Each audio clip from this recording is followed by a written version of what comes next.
Bueno, perfectamente.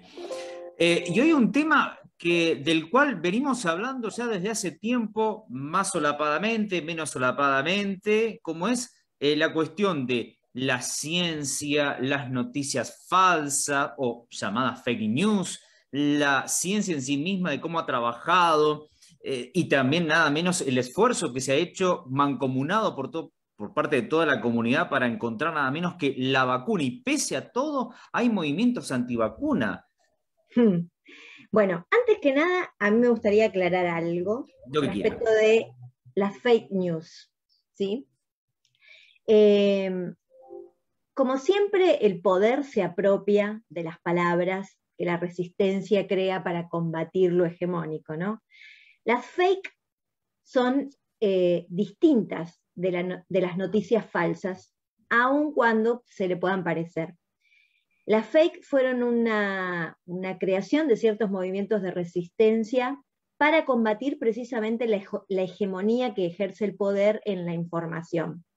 Y si bien se parecen en algún sentido a las estrategias de desinformación y de creación de noticias falsas que puede utilizar el poder muchas veces para influir en la población, son cosas diferentes. En realidad, las fake fueron creados por grupos que no tienen poder, no con el objetivo de desinformar, pero sí con el objetivo de confundir y de cuestionar de alguna manera la visión hegemónica y única que el poder instala sobre algunas cuestiones. Me gustaba empezar haciendo esa diferencia porque, bueno, muchas veces los grupos hegemónicos se apropian de palabras, de estrategias, y las noticias falsas son una estrategia que muchas veces usa el poder para influir. De hecho, las noticias falsas fueron la gran estrategia en la Guerra del Golfo, y ya hace mucho tiempo Marshall McLuhan decía que la Tercera Guerra Mundial va a ser una guerra de guerrilla de desinformación. Así que, bueno, me parecía que por ahí era importante empezar haciendo como este panorama para meternos, sí, con el tema que hoy nos toca, que es precisamente las estrategias de desinformación que ciertos grupos de poder han utilizado contra las vacunas, ¿no? Por ejemplo. Mm. Sí, y es uno de las estrategias utilizadas por incluso estos grupos antivacunas para llegar a una importante cantidad de personas y que fueron sancionadas. Yo no sé si alguna vez había ocurrido, sancionadas por ejemplo, Facebook o Twitter, que te borra las desinformaciones o estas fake news. Ujú. Sí, incluso hay gente que ha tenido que enfrentar, o que está enfrentando procesos legales. Hay una médica bastante conocida en México, que es una militante antivacuna, y, y bueno, está procesada precisamente por distribuir información no comprobable e información falsa, y sin embargo, así todo, tienen muchísima llegada. Sí. Sí. La estrategia conspirativa es más fácil de difundir, ¿no? Sí, porque creo que muchas veces la gente en general no se cuestiona su propio punto de vista. Esto es algo interesante para que lo pensemos desde cómo influyen en nosotros los estereotipos y los prejuicios. Eh, y en general cuando algo no entra dentro de un estereotipo, uno no suele cuestionarse los estereotipos que porta, sino que piensa que eso es una excepción. Y con esto pasa un poco lo mismo, ¿no? Se tiende a confiar en la palabra de aquel que opina como yo, cuando en realidad lo interesante es poner en discusión el propio pensamiento, ¿no? Esa es la base del pensamiento científico, ¿no? La confrontación interna de las propias premisas para fortalecer precisamente la argumentación y la validación de, de la hipótesis que se está analizando o investigando. En esto las posiciones son radicalmente opuestas, pero en general el pensamiento común suele avalar o suele confiar en aquello que replica de alguna manera lo que se piensa previamente. Bien. Doctora, ¿le parece que miremos el video que hemos preparado para la jornada de la fecha y ya vamos invitando al ingreso a nuestro invitado del día de la fecha, como es el doctor Alejandro Curino, que es doctor en biología e investigador del CONICET, docente de la Universidad del Sur y presidente de la Sociedad Argentina de Investigaciones Clínicas? Muy bien, compartimos el video y le damos ingreso a la sala. Perfectamente, y después analizamos. Perfecto.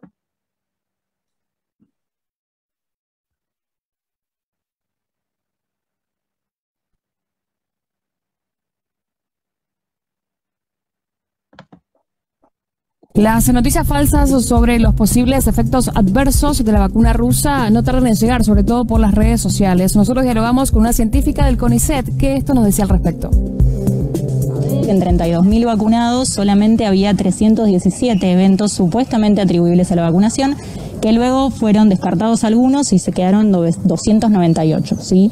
Con lo cual el porcentaje es de esperarse, de hecho hasta es menor que el que se esperaba, y los efectos adversos son los comunes después de una vacunación y son los reportados en la fase 1 y 2 de la Sputnik y en el reporte preliminar de la fase 3, que son básicamente fiebre baja, ¿no? Ese tipo de febrícula que se pasa rápidamente con un ibuprofeno, dolor muscular, dolor de cabeza. Son todos síntomas que son comunes y que son de esperarse en esta vacuna y en cualquier otra.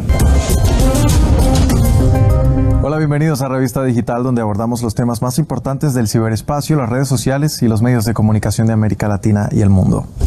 Las teorías conspirativas alrededor de las vacunas han existido durante décadas, pero estas se han multiplicado durante el último año desde que la comunidad científica se encaminó a crear un antídoto contra el COVID-19.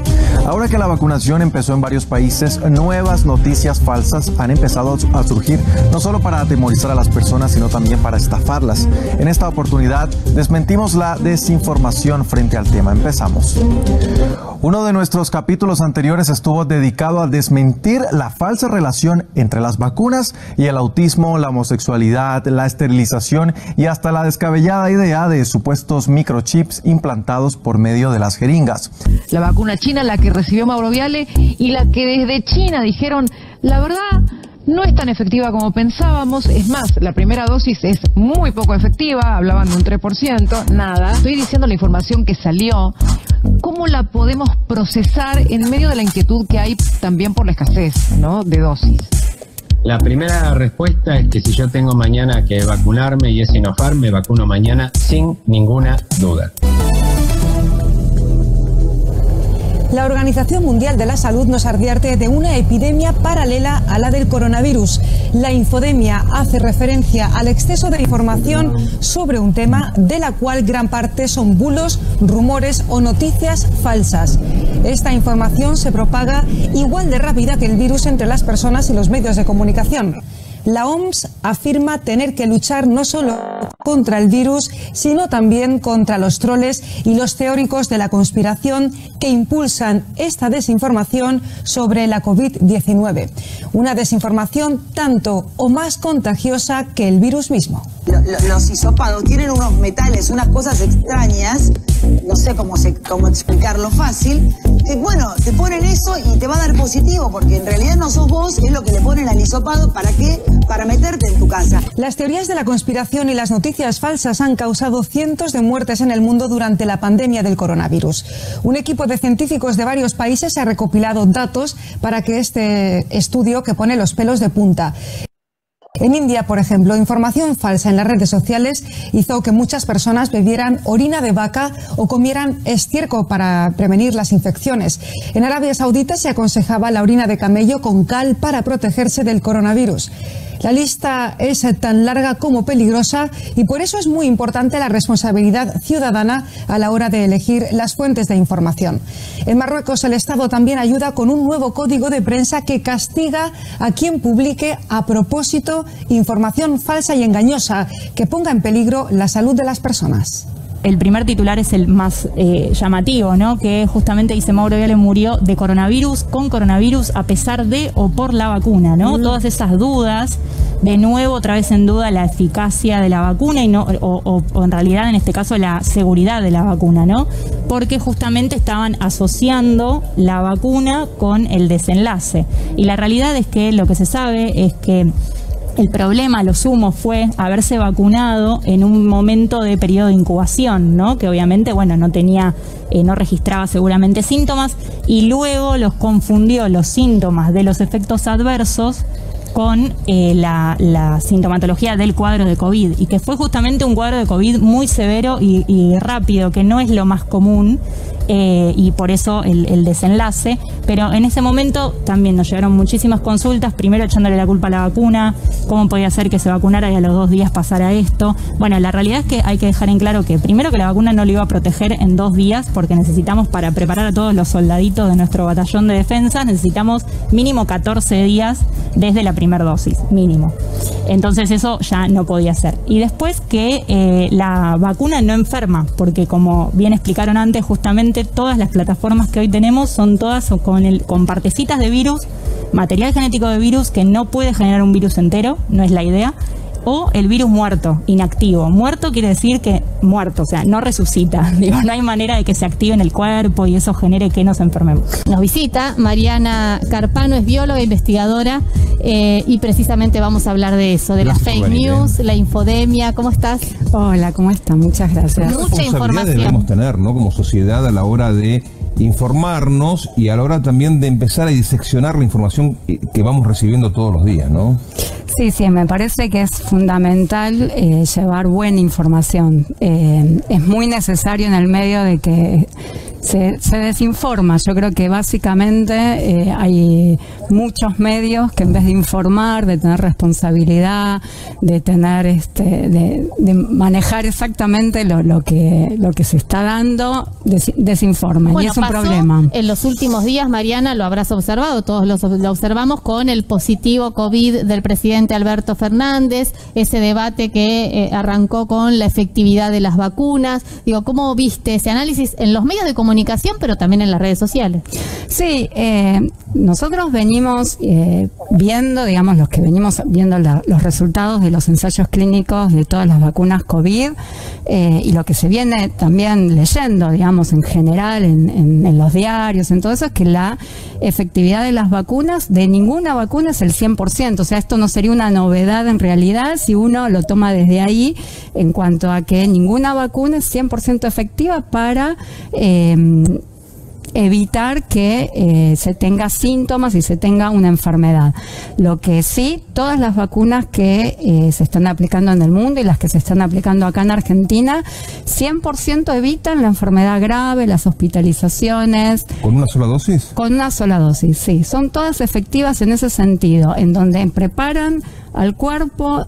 Hay una respuesta inmunitaria que se da a partir de la primera dosis, no es inmediata, no es mágica la vacuna, tiene su tiempo, ¿sí? A 14 días de la primera dosis uno ya tiene una respuesta inmune que no es la que está informada en los ensayos clínicos, porque los ensayos clínicos son después de 2 dosis de vacuna y también 15 días después de la segunda dosis de la vacuna. Entonces tampoco es que me aplico y tengo un 91% de la efectividad al otro día que tengo la vacuna.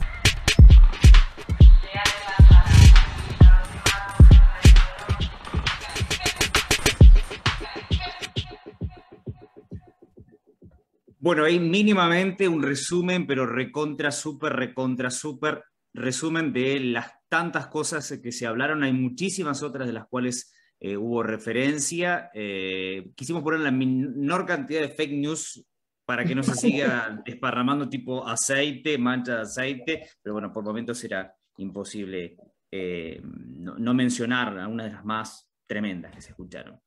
Bueno, y hemos convocado entonces para charlar al doctor Alejandro Curino, doctor en biología, investigador del CONICET, docente de la Universidad Nacional del Sur y presidente de la Sociedad Argentina de Investigaciones Clínicas.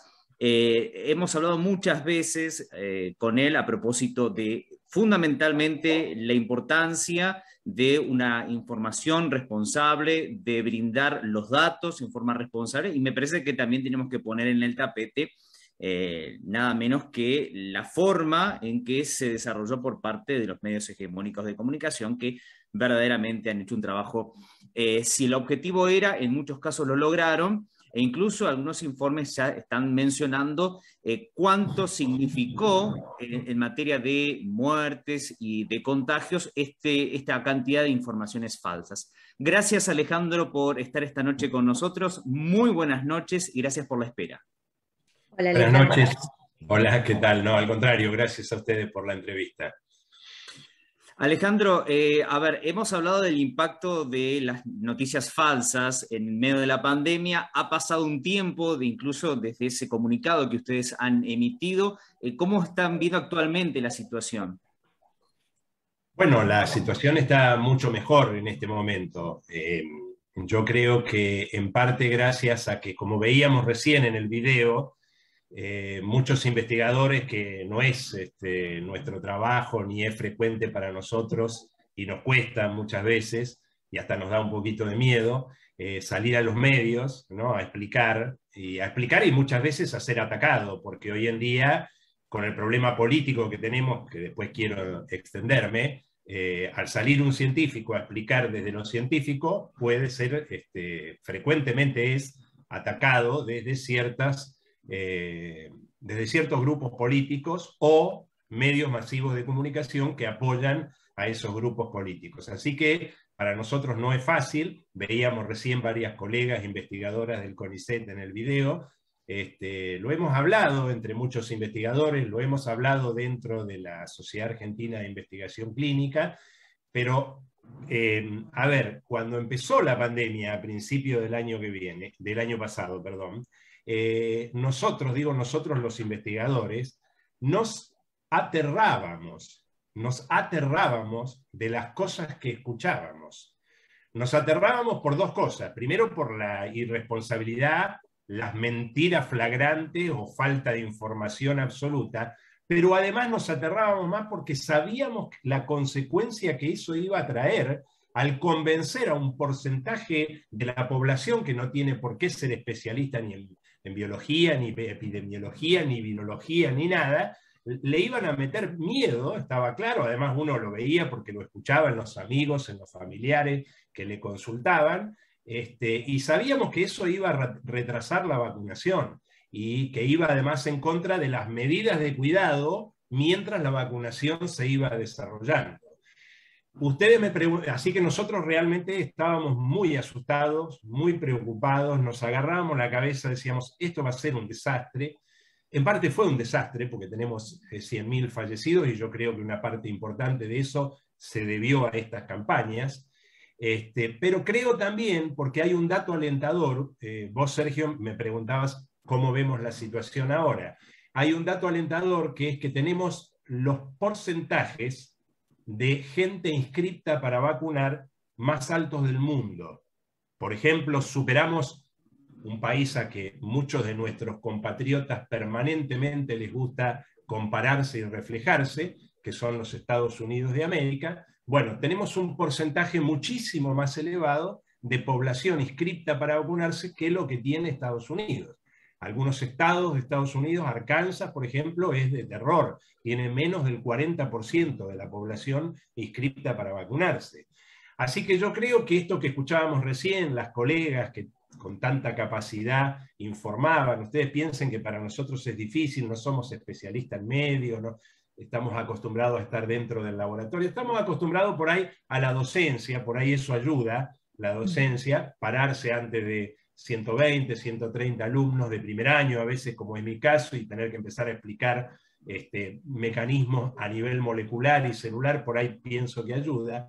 Bueno, pienso que una gran parte del éxito, que significa hoy tener ese porcentaje tan elevado de gente que quiere vacunarse, se debe a eso y a ustedes también, ¿no? A aquellos periodistas, a aquella gente que trabaja con medios de comunicación y que lo hace responsablemente. Yo vivo criticando mucho a Clarín, La Nación TN, Radio Mitre, etcétera, lo vivo criticando porque ahí es donde escucho las barbaridades que he escuchado durante todo este tiempo. Pero tengo que reconocer que también hay muchos medios, muchos periodistas como ustedes, que responsablemente han tratado también. Y creo que entonces entre los investigadores, las sociedades científicas, que hemos tomado este papel de informarle a la sociedad, y los medios que han canalizado esta información, que nos han permitido informar, creo que hemos derrotado, por lo menos hemos derrotado a esa resistencia a la vacunación. Ahora, recién en el excelente video que ustedes pasaban, se veía que esto era una cuestión mundial, es decir, en muchos países ha surgido resistencia a la vacunación. Por ejemplo, en Estados Unidos, ¿no? En muchos países de Europa también. Sin embargo, yo creo que en Argentina tenemos un componente que, por lo que yo he leído, escuchado, visto y preguntado a colegas de otros países con los que estoy en contacto por cuestiones laborales, un componente acá que no hubo en otros lugares es que el principal partido de la oposición y las principales cabezas políticas del partido de la oposición, entiéndase de lo que estoy hablando, ¿no? Juntos por el Cambio, o Juntos Ahora, o Juntos por el Virus, ya no sé cómo llamarlo, cambian de nombre permanentemente, se puso a la cabeza de esa campaña antivacunación. Supongo que no tendré que explicar acá la relación que existe entre ciertos medios masivos de comunicación que hoy nombraba, como Clarín, La Nación y todos sus medios satélites, de afinidad con esa oposición política.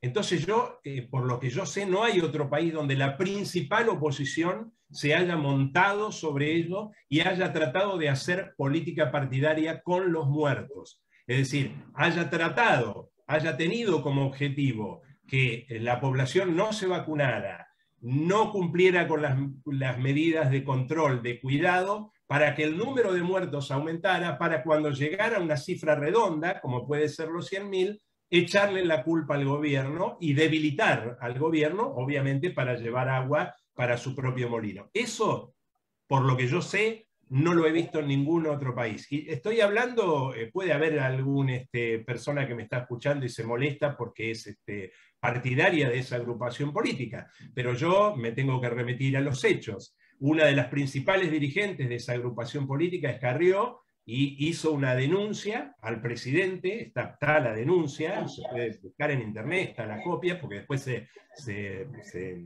dijo que no era cierto, con que se estaba envenenando a la población con la Sputnik 5, una vacuna rusa que con el paso del tiempo demostró ser una de las más efectivas. Bueno, yo me he agarrado la cabeza, a veces parece mentira, un periodista como Nelson Castro, que es médico, capaz que hace mucho que no ejerce la medicina y se ha olvidado ya de los conceptos básicos de la medicina, decir cualquier barbaridad, como que los ensayos clínicos no se habían cumplido, siempre orientado, en este caso, a la vacuna rusa, porque supuestamente el gobierno tiene una afinidad de izquierda, ojalá, si fuera, me parece que no lo es tanto, yo desearía que fuera más. Y bueno, y entonces por una cuestión ideológica quería, bueno, hemos escuchado cualquier barbaridad, ¿no? Bueno, esa comunicadora, no sé si le podré llamar comunicadora, que mostraban ustedes en el video hace un ratito, Viviana Canosa, diciendo que había que tomar dióxido de cloro, que es una sustancia tóxica. Hubo un chico muerto en Neuquén porque los papás le creyeron y le dieron dióxido de cloro.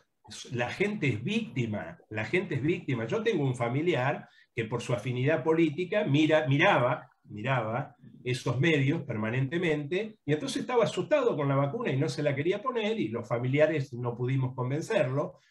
Cuando avanzaba la cosa y vio que todo el mundo empezaba a vacunarse, se anotó para vacunarse, una persona mayor, obesa, ya fue tarde, se agarró el COVID, estuvo internado en terapia y falleció, o sea que, digamos, lo conozco de primera mano, ¿no? Y la cantidad de gente que nos ha venido a consultar.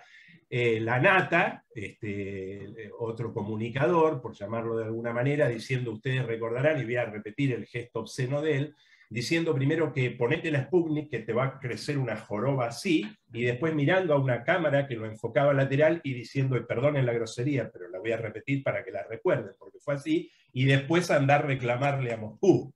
Bueno, ahora, ¿cómo estamos ahora? Me decimos. Yo creo que mucho mejor, porque la vacunación por suerte ha avanzado, el gobierno ha conseguido enorme cantidad de vacunas, estamos vacunando más de 200.000 personas por día en todo el país. Ahora, hay que estar atento porque esta oposición sigue, ¿no? Hace 2 o 3 días hubo una marcha opositora llevando piedras a la puerta de la Casa Rosada con los nombres de los fallecidos. Siguen haciendo política partidaria, y estamos justo en campaña, con los muertos. Esto es necropolítica directamente, ¿no?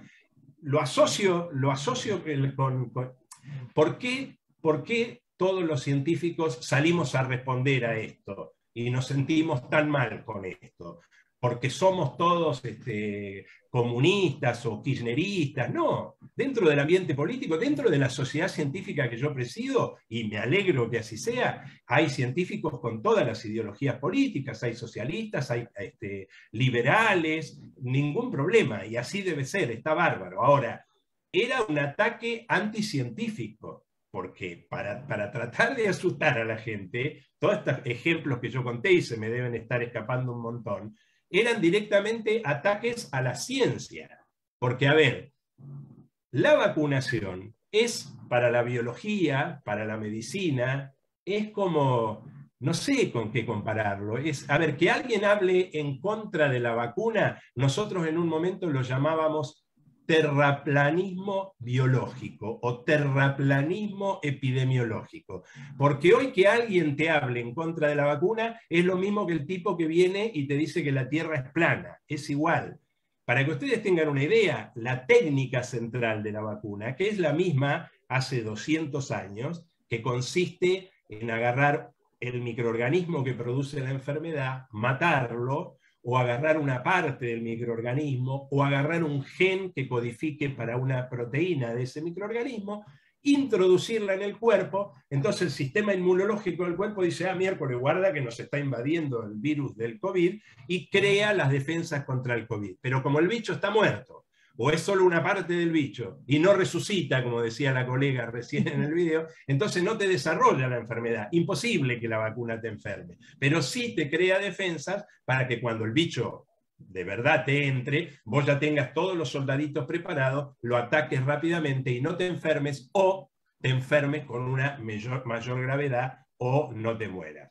Esto es ABC en biología, y la primera vez que se aplicó esta técnica fue en el año 1796, un inglés, Edward Jenner, que se dio cuenta que la viruela era un problema muy serio, producía mucha cantidad de muertes en ese momento, y se dio cuenta que las mujeres, las lecheras que ordeñaban la vaca, había una forma de viruela que era la viruela vacuna, que era muy suave, no te mataba como la viruela humana. Es decir, los dos bichitos, el de la viruela de la vaca y el nuestro, eran parientes cercanos. Pero el de la vaca era mucho más suave y el humano era bravo, era el que producía la viruela. Ahora, ¿qué pasa? Cuando las lecheras ordeñaban, se contagiaban con el virus de la vaca, que es un virus de la viruela, pero mucho más tranquilo. Entonces, creaban defensas, no tenían una gran enfermedad, creaban defensa, y como los dos bichitos eran tan parecidos, esas defensas servían para atacar al virus humano también.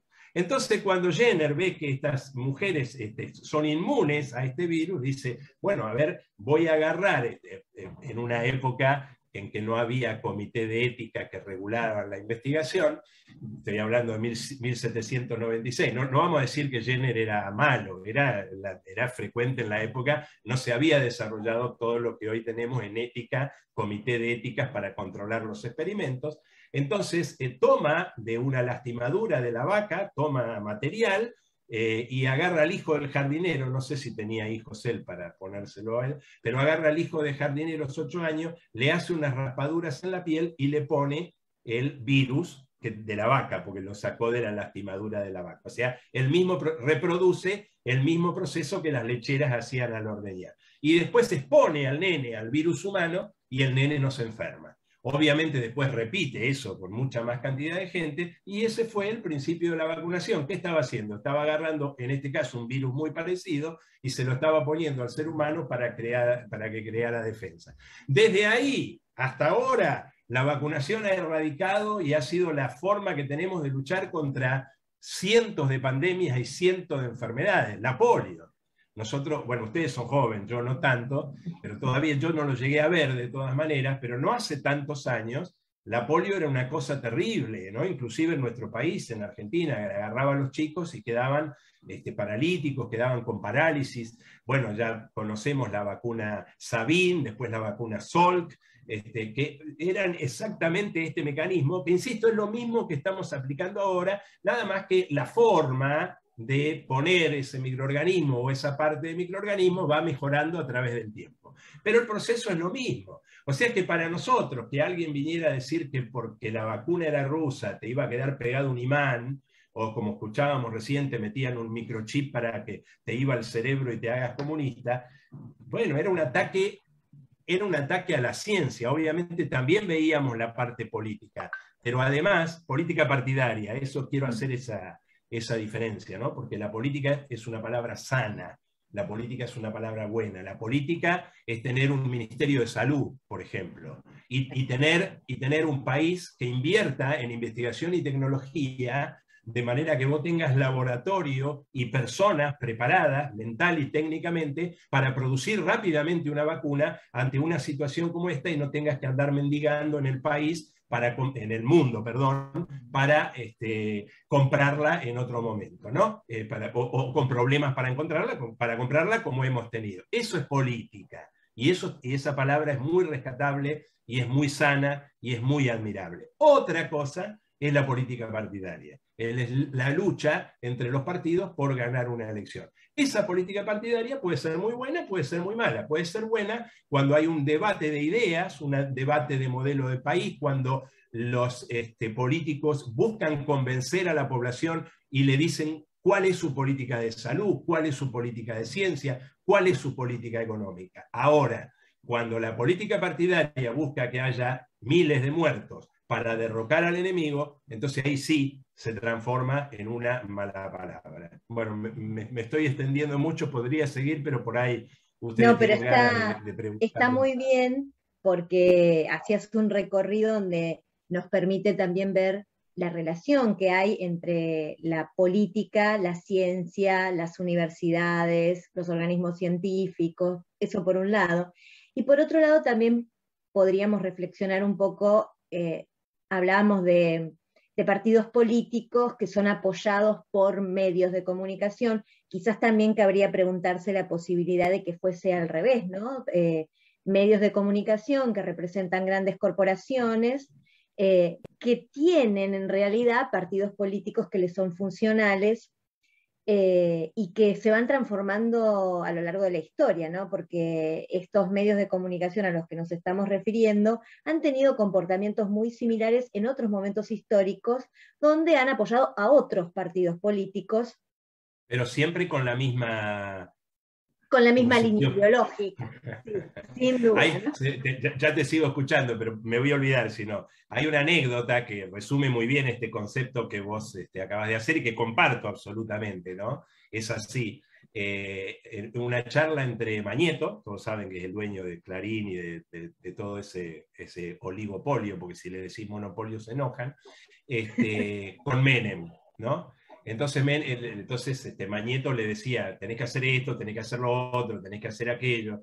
Y Menem en un momento le dice, bueno, pero hermano, al final vos querés ser el presidente vos. No, le dice Mañeto, puesto menor, que es justamente lo que vos estás diciendo. O sea, para Mañeto el ser presidente era un puesto menor. Él venía y le indicaba al presidente lo que el presidente tenía que hacer.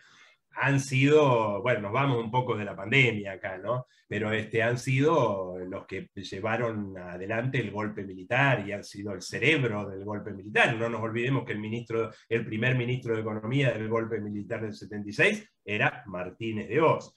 Y no carguemos solo en los capitales que están atrás de los medios de comunicación. Hay otros capitales que no tienen que ver con medios de comunicación, que también son el verdadero poder, ¿no? Bueno, hay mucho para hablar ahí, pero no quiero. Si ustedes quieren, le metemos, pero me parece que te corté, perdóname, María. No, iba en ese sentido, ¿no? Digamos, los servicios secretos y los grupos oligárquicos y los grupos de poder concentrado durante algunos periodos históricos utilizaron las armas para acceder al poder. En estos momentos históricos esto parece haberse transformado, ¿no? Y parece utilizarse la democracia, la defensa de la democracia, de la república, como una mascarada para acceder de manera aparentemente legítima por el voto de la mayoría a gobernar, ¿no? Por eso a nosotros nos interesaba charlar con vos esta cuestión relacionada con la fabricación de noticias falsas, porque muchas veces ha sido el recurso pacífico que han utilizado estos grupos de poder para influenciar a aquella población a la que quieren, en definitiva, dominar, ¿no? Sí, absolutamente. Y es bueno, es lo que vimos, lo que hemos visto, se ha cristalizado, se ha puesto de manifiesto absolutamente con la pandemia, ¿no? Porque justamente el objetivo del sector de poder era, bueno, que se escape de las manos al gobierno, que esto sea un desastre, lo cual esto va a volcar la población en contra del gobierno. Y bueno, y entonces van a perder las elecciones y entonces vuelven a poner al presidente, quieren que no será ya Macri, porque está quemado el pobre, pero además queman el títere y después lo tiran, pero será otro que venga que a lo mejor todavía nosotros no conocemos. A nosotros no, siempre nos afecta obviamente como ciudadanos argentinos, pero en este caso en particular, a nosotros digo los científicos, los investigadores, los intelectuales si querés, pero más los del área de biomedicina, nos ha afectado en particular porque, bueno, porque han atacado. Nosotros sabemos, conocemos lo que vemos a diario. Yo tuve una experiencia de escuchar, en realidad lo escuchó mi esposa y lo trasladó en un programa, lamentablemente una persona, que no la voy a llamar médica, la he llamado semi-médica yo, diciendo que el virus no se había purificado, o sea, que todo lo que no se había separado, que no se había logrado tener, y bueno, de ahí en adelante una sarta de pavadas, ¿no? Y como yo conozco al periodista que la sacó, acá en Bahía, ¿no? Conozco al periodista que la sacó, lo llamé, le dije, mirá, es una barbaridad. Bueno, ahí tuvimos también un debate muy respetuoso, pero muy interesante, muy apasionado, sobre la libertad de expresión y si había que dar todas las voces y no, y qué voces había que dar y cuál no, que está la salud pública de por medio. Bueno, él defendía su posición, está bien, y obviamente, bueno, lo que hizo, creo que bien, es decirme, bueno, vení, te doy el programa y contestale vos todo lo que quieras durante todo el tiempo que quieras. Llevé la publicación científica con fotos, purificado, y un montón de evidencia al respecto, porque ya digo, nos hemos sentido particularmente atacados en las cosas que, o sea, yo creo que para muchos, tal vez para alguien que ya tuvo una incursión en política, como en mi caso, tal vez no fue una sorpresa, pero muchos colegas yo los veía muy sorprendidos porque, claro, cuando les mienten en economía, alguien que está especializado en biología, por ahí no se nota tanto la mentira, pero cuando vos sos epidemiólogo, virólogo, y te vienen a hablar en contra de la vacuna o a decirte que el virus no existe o que no se purificó, bueno, ahí choca como un golpe dirigido a la cara, ¿no? Así que bueno, ha sido terrible, ha sido lamentable. Creo que lo estamos superando, pero estamos en campaña electoral y nosotros, yo por lo menos sigo muy preocupado porque, bueno, siguen inventando cosas, van modificando su discurso, entonces ya no te discuten la vacuna, pero te discuten que no llegó la Pfizer, porque el gobierno por una orientación ideológica no la quiso comprar, y que si la hubiera comprado en enero, entonces no hubieran habido los 100.000 muertos que hubo. Hace una semana, el gerente ejecutivo, CEO, como se dice ahora, de Pfizer mundial, no el de Argentina, mundial, explicó que hasta mediados de este año ninguno de los países pobres o medio, de ingreso medio, como es nuestro caso, hubiera podido tener la vacuna antes porque lo obligaban y le compraban los países poderosos del mundo, como Europa, Estados Unidos. La entrevista está en la web, así que se la puede buscar. Lamentablemente no recuerdo el nombre del CEO en este momento. Y entonces se les van cayendo, pero siempre van creando nuevas, siempre van creando algo nuevo, ¿no? Entonces sigue siendo preocupante. ¿Y cómo Denme un segundo porque estoy preocupado porque no veo la lucecita de carga de la computadora y me parece que se me desenchufó. Y tengo miedo que se me corte porque la batería tiene poco. Un segundo me agacho para enchufarla. Dale, tranquilo. Disculpen la tecnología. Es en vivo, así que... Sí. Y claro, quisiera, mientras... ahí esto demuestra que es en vivo. Totalmente. Por el tema de la tercera dosis y sí, en función de esto de que había países que sí o que no, la Organización Mundial de la Salud hoy mismo dice, bueno, una tercera dosis y África tiene solo el 2% de la gente vacunada, dice, es una burla a la equidad, y el presidente de Estados Unidos dijo, yo me voy a poner la tercera dosis, y dijo que su país ha empezado a administrar no solo vacunas a personas ya inmunizadas, sino que ha dado donaciones a un montón de otros países.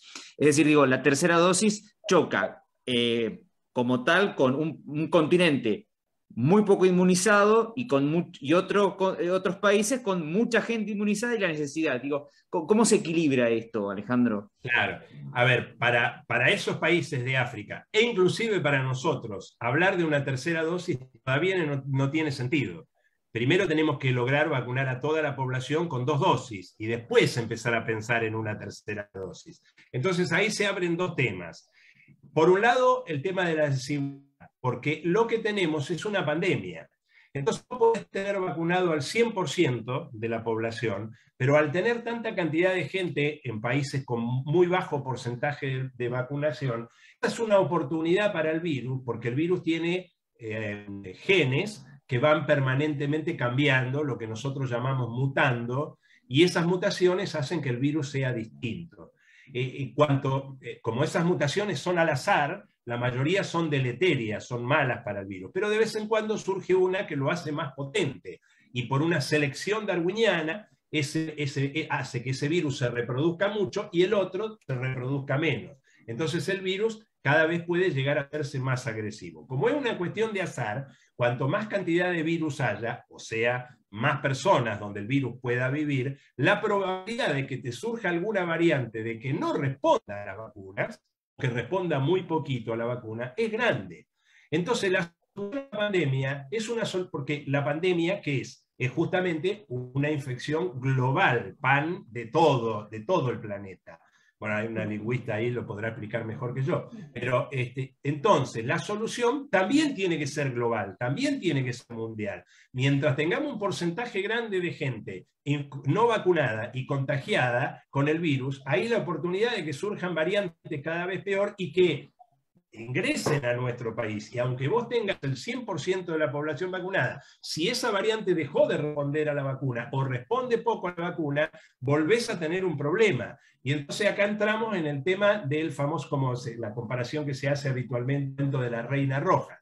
Hay un combate entre el virus que va cambiando y nuevas, y acá conecto con el segundo tema que vos comentabas, Sergio, y nuevas vacunas que se van a ir desarrollando, o terceras dosis, como vos decías, para ir logrando combatir a esas nuevas variantes que van surgiendo. Por esa razón es que Estados Unidos empieza a donar vacunas al mundo, porque se da cuenta que no la tiene, pero aunque tuviera vacunada a toda su población, tener esas poblaciones de otros países con tan poca población termina siendo un riesgo para ellos mismos. Y por eso empiezan, como tienen excedente, empiezan a regalarla. No porque son buenos, sino porque saben que es la solución a esto es una solución global.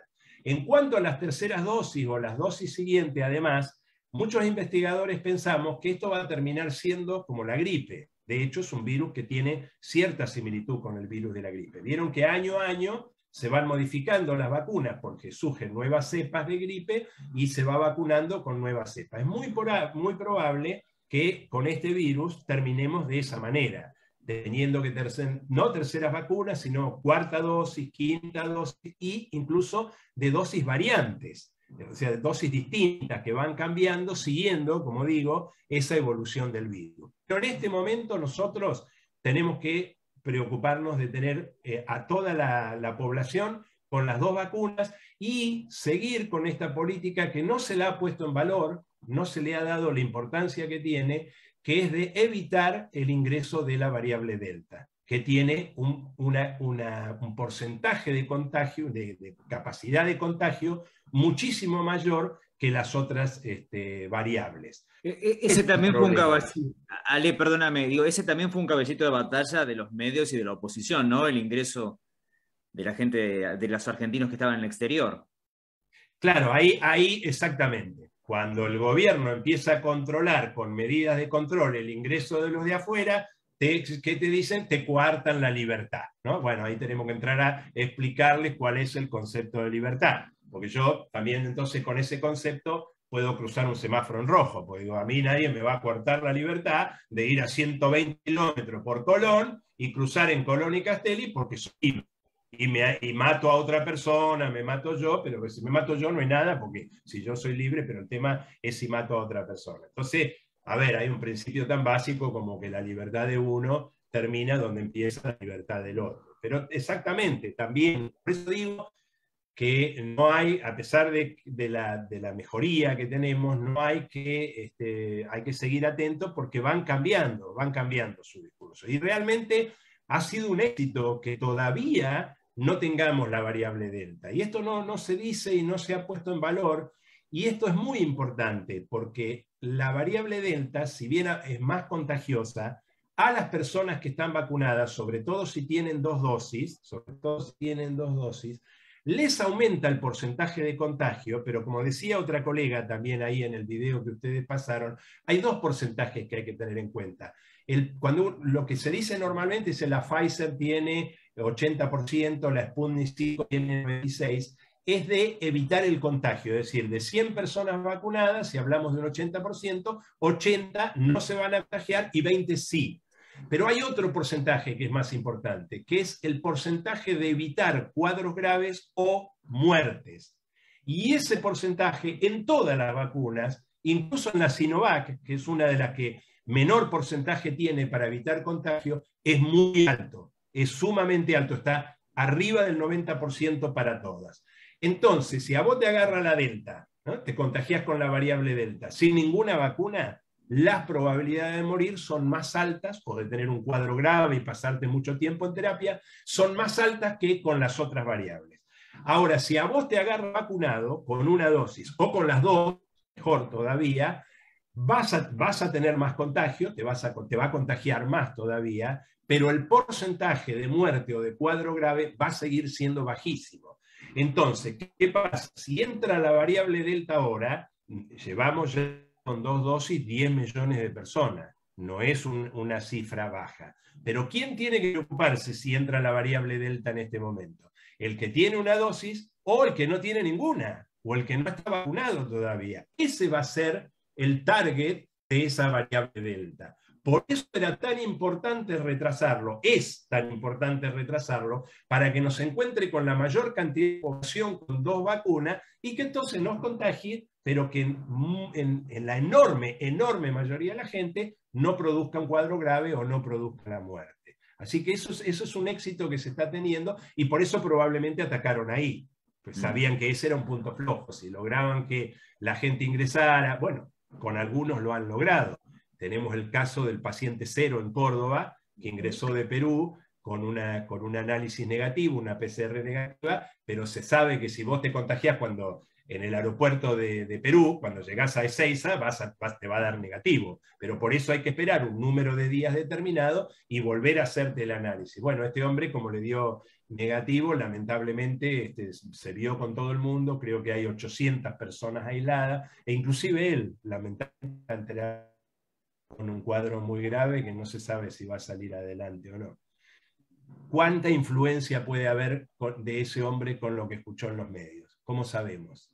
¿Cómo sabemos cuánta gente, como el caso de mi familiar, se anotó tarde? Cuando se fue a anotar, cuando se convenció, ya era tarde. ¿Cuánta gente, 100.000 que tenemos, se debe a eso? Por eso yo digo, tienen las manos manchadas con sangre, tienen las manos manchadas con sangre. No sé si les importa, la verdad. Alejandro, perdóname, doctora, unas preguntas de los seguidores en Facebook. Te preguntan si estás de acuerdo con la obligatoriedad de la vacuna anti-COVID. A ver, Si me lo preguntan de un punto de vista estrictamente epidemiológico, estrictamente de salud pública, les digo que sí. Lo que tenemos que lograr es vacunar a toda la población. Ahora, si ampliamos el panorama y empezamos a tener en cuenta cuestiones sociológicas, cuestiones políticas, como la que venimos hablando, cuestiones psicológicas inclusive, creo que podría llegar a generar una reacción negativa y podría ser una herramienta para este poder del que hablaba Mariela, que es el que en realidad maneja la política, como dijo ella, podría ser una herramienta para este poder oligárquico para fomentar en aquellas personas que tienen exacerbado el sentido de libertad a negarse a la vacunación. Entonces, si uno tiene en cuenta eso, parece ser una mejor estrategia tratar de convencer. Esto que estamos haciendo acá, el video que ustedes pasan, yo informando, otros colegas informando, explicando que no hay peligro, hemos explicado lo de los ensayos clínicos infinidad de veces, y convenciendo. Me parece que, por eso digo, si ustedes me dicen la forma más eficaz epidemiológica, hago abstracción de todo, de terminar con la pandemia o de controlarla, sí, obligar a vacunar, China es el ejemplo, claro. Hay que compararse con una sociedad como China, muy diferente a nosotros. China obliga a las personas, a los matrimonios, a tener un hijo solo, para disminuir. Ahora creo que pasaron a 2. Y la gente le obedece, se queja, nadie habla de la libertad, nada. Por eso lo pudieron controlar tan fácilmente, porque el gobierno decía, encerrado en casa, se quedaba encerrado en casa, no había la Nata, ni Nelson Castro, ni nadie saliendo. No sé si eso se debe además a presión social, no estoy diciendo que por ahí el sistema chino sea el mejor del mundo, pero quiero decir, cuando hay una sociedad que responde a un gobierno con las medidas concretas, rápidas y obedeciendo, la situación se soluciona. Los chinos lo solucionaron rápidamente. Creo que nosotros como país, como sociedad, somos muy distintos, tenemos estos otros factores y me parece que es mejor el convencimiento, la información y el convencimiento. Y la educación, cuando vos tenés un pueblo más educado, hay más que sea receptivo a una información correcta, a una información científica, porque la ciencia puede tener errores, también sería otro tema de hablar, hay fraude científico, los científicos no somos santos, hay de todo, como en todos lados, hay malos y buenos abogados, malos y buenos periodistas, malos y buenos científicos. Pero como dijo, creo que Einstein alguna vez, la ciencia podrá tener su defecto, pero es lo único que tenemos, ¿no? Los que tienen fe, pero los que no tenemos fe, los que somos ateos, lo único que tenemos como especie es la ciencia. Y la ciencia es la que nos está salvando de esto y lo que nos está salvando y nos ha salvado en la historia de la humanidad de tantas cosas, ¿no? ¿Hay más preguntas? Sí, bueno, dale. No, de la gente pensé a lo mejor, sí. No. Dale, Sergio. No, porque hay una mención, y me viene bien para la siguiente pregunta, porque nos escriben desde Dorrego, y aquí me paro a lo Mirta Legrand, mi Dorrego querido. Menciona que se recibe la tarjeta verde como si se estuviese vacunado con 2 dosis, pero en el documento verde o en esa tarjeta pase verde hay una sola dosis. Eso, sabemos que Italia se estuvo discutiendo, Francia lo estuvo discutiendo. ¿Ese pase verde serviría de algo? Volvemos a lo mismo. A ver, sería una forma por ahí de convencer a la gente de que se termine de vacunar. Ahora, vuelvo a lo mismo, en una sociedad exacerbada, en una grieta como la que tenemos, con una defensa de la libertad individual, con una preponderancia de lo individual sobre lo colectivo, ¿no generará más resistencia todavía? ¿No será mejor seguir informando? No lo sé, escapa. Esto es cuestión de sociólogos, de psicólogos, habría que ver, no lo sé, la verdad que no lo sé. Desde el punto de vista solo epidemiológico, son medidas muy positivas, son muy eficaces. Porque lo que hay que lograr es que coincidir todo el mundo. Y coincidir en ese punto, esto es una chance, pero coincidir con la Unión Industrial Argentina, ¿qué te genera, Alejandro?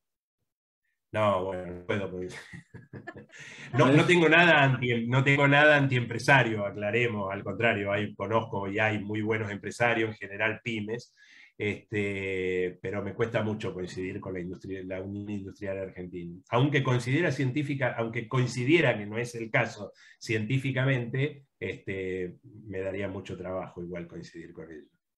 Porque son parte de ese poder del que hablaba Mariela. O sea, para mí son responsables también de toda esta campaña antivacuna. Entonces yo no puedo creer que ahora de gol les agarró el interés. A ver, a lo sumo el interés era tener la gente sana para que vaya a laburar y para seguir explotándolos, ¿no? O por lo menos pagándole bajo sueldo. O para ahorrarse los sueldos de los que no se quieren vacunar. Hoy escuché justamente en una entrevista a Mendiguren, que es también un empresario bastante importante, decir que no estaba de acuerdo con eso, y un poco decía lo mismo que estoy diciendo yo ahora, que le parece que la forma es el convencimiento, sobre todo en una sociedad como la nuestra. De hecho, me parece que no tenemos que preocuparnos tanto por eso, porque insisto que tenemos uno de los porcentajes de gente vacunada más altos del mundo, así que me parece que no es ese pequeño porcentaje de gente que todavía se resiste, no es el problema más grande que tenemos. El problema más grande que tenemos es que entre la Delta y nos agarre con poca gente vacunada. De hecho, la provincia de Buenos Aires ha empezado a ir, hoy o ayer, ha empezado a ir casa por casa a vacunar. Porque, a ver, no todos tampoco, a veces a nosotros los integrantes de la clase media, nos cuesta. A mí no me cuesta tanto porque he pasado periodo de necesidad, pero a veces nos cuesta ponernos en las botas de la gente que no es clase media, ¿sí? Nosotros nos cuesta creer que hay gente que no tiene una computadora, o nos cuesta creer que hay gente que por ahí, aunque tenga un celular, no ha adquirido la capacidad para manejarlo debido a su aislamiento socioeconómico. A veces a nosotros nos proyectamos en un porcentaje importante de nuestros compatriotas que están afuera de todo. Entonces, mucha gente no se ha ido a vacunar. Por ejemplo, yo escuchaba reportajes que hacían, o Twitter, no me acuerdo, a las personas que las iban a vacunar ahora con esta política de casa por casa, y que le preguntaban por qué no había ido, y uno decía, porque yo soy mecánico, y si tengo que ir hasta no sé dónde, que tenía que vacunar en mi tallercito, me pierdo un día de laburo, son 2 o 3 días que no como, no puedo parar yo para ir. Y cuestiones así, gente que no tiene acceso a la computación, que no tiene acceso a la app, no ese porcentaje chico, insisto, que no se quiere vacunar, no todo es por negacionista, ¿no? O sea que podemos estar contentos a pesar de que la terrible campaña que han hecho, porque ha sido terrible, y ha sido mucho más potente en este país que cualquier otro, han fracasado. La verdad es que han fracasado, afortunadamente han fracasado. Han fracasado con lo que todavía estamos vivos, ¿no? No con ese porcentaje de los 100.000 que lograron convencer. Te hago en una pregunta, 2 temas. ¿Hasta cuándo barbijo y qué te parece la combinación de vacunas? Barbijo por ahora siempre. Es decir, hasta que no escuchemos que el virus dejó de circular o que se transformó en un virus como la gripe, hay que seguir con barbijo. Porque los porcentajes son porcentajes. Puede haber un 99% de evitar mortalidad, una vacuna con 2 dosis puede tener un 99%, pero un 99% significa que de 100, 99 no se van a morir, pero va a haber uno que se va a morir. Y hay otras cuestiones que son biológicamente más profundas, que es también cómo está el sistema inmunológico de uno. Con la edad sabemos que la efectividad del sistema inmunológico baja. Algunos dicen, la evidencia es discutida, que con el estrés el sistema inmunológico no funciona igual, las determinadas enfermedades que hacen que el sistema inmunológico no esté bien, así que por ahora el barbijo es una frontera, dejar el barbijo, bueno, Estados Unidos lo sacó y lo tuvo que volver a poner rápidamente, por ahora es una frontera lejana. Los estudios de combinación, miren, yo también he salido enseguida a decir eso porque tuve mucho miedo cuando, con el ingreso de la variable Delta, que va a terminar ocurriendo, tuve mucho miedo que la gente no se volcara a la combinación y se quedara esperando la segunda dosis de la Sputnik, que entrara la variable Delta, lo agarrara con una dosis sola y lo matara. Me preocupó mucho a eso, así que rápidamente salí a decir, y yo por relaciones de mi laboratorio con otros laboratorios del país, donde se están midiendo las respuestas inmunológicas de los estudios que ya no son estudios de fase clínica, estos estudios de combinación de dos vacunas distintas. Son estudios de lo que se llama de campo. Es decir, ya se hacen con la gente, con la sociedad que se está vacunando. Entonces ahí la probabilidad de que haya algún error en el diseño del experimento desaparece porque estamos trabajando con la naturaleza toda, digamos, en el experimento, ¿no? Y yo tengo contacto con ellos y entonces ellos me cuentan, mirá, la combinación está dando la misma cantidad de anticuerpos, la misma cantidad de linfocitos T, es decir, la misma respuesta tener Sputnik 1 y Moderna, Sputnik 1 y AstraZeneca, que da Sputnik 1 y Sputnik 2. Incluso en su momento, cuando me preguntaron, cuando estaba hot el tema, les dije que si yo o algún hijo mío, familiar, tenía la Sputnik 1 y me decía, hoy te puedo dar la AstraZeneca, o podés esperar una semana, nada más, a la Sputnik 2, yo iba hoy, llevaba a mi hijo, yo, y me ponía ante el miedo de que entre la variable Delta y que me agarre con una dosis sola. Los estudios han dado una seguridad tremenda, una efectividad igual y en algún caso hasta mayor que con las dos iguales, pero además, desde el punto de vista teórico, nosotros no esperábamos otra cosa. Como se trata de salud pública, igual no te podés quedar con lo teórico y hay que comprobarlo. ¿Pero por qué no esperábamos otra cosa? Porque por lo que yo les explicaba hoy con las vacunas al principio de la entrevista, todas las vacunas consisten en lo mismo, en poner algún microorganismo muerto o alguna parte del microorganismo y estimular al sistema inmunológico. Entonces no importa si la empresa tal te pone esta parte y después la empresa tal te pone esta otra parte. Las dos partes de ese virus, de ese microorganismo, van a lograr el mismo efecto, que es aumentar las defensas. De hecho, en el programa vacunatorio normal de nuestros hijos en Argentina y en el mundo, hay muchas vacunas que hay que repetirlas. Y cuando se repiten son de marca distinta, porque este año el gobierno nuestro o el que sea compra esta marca y el año que viene compra la otra. Pero como es la vacuna contra tal, este año llevas al chico y lo vacunas con esta, y este año llevas al chico de vuelta y lo vacunas con la otra. Otra muestra más del poder que tiene este poder, valga la redundancia, para meternos caca en el cerebro. Porque nunca nadie, cuando lleva a vacunar a los chicos, se preocupa si le pregunta, che, ¿la de este año es la misma marca que la del año pasado? Jamás, jamás. Es un miedo inducido ahora por este tema específico. Por eso, mi recomendación es dársela. Por suerte, bueno, la mayoría, creo que 80 o 90% de los que tenían la Sputnik 1 han aceptado darse la segunda dosis con otra marca. Así que no, me parece muy bien. Una cortita porque no quiero irme del tema de la vacunación y de las vacunas. Hoy comenzó a hablarse públicamente, ustedes seguramente internamente hablan, de la posibilidad de combinar la anticovid con la antigripal. ¿Eso es posible?